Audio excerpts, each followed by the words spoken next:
This year's Bobcat, the newest roller coaster at Gray Escape in New York. This is a small Bradley Group wood coaster, but it packs a punch. Approachable at size, but plenty of good airtime on this ride. Already at the top, here we go.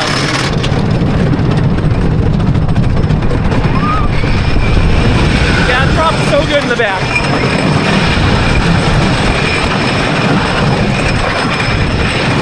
Like a little on the action still.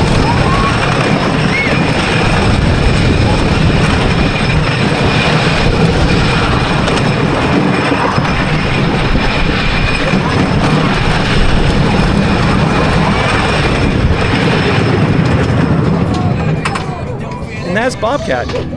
Yeah, has a good amount of floater airtime. In the back, you might get closer to ejector in a few hills. That's my favorite seat in this ride.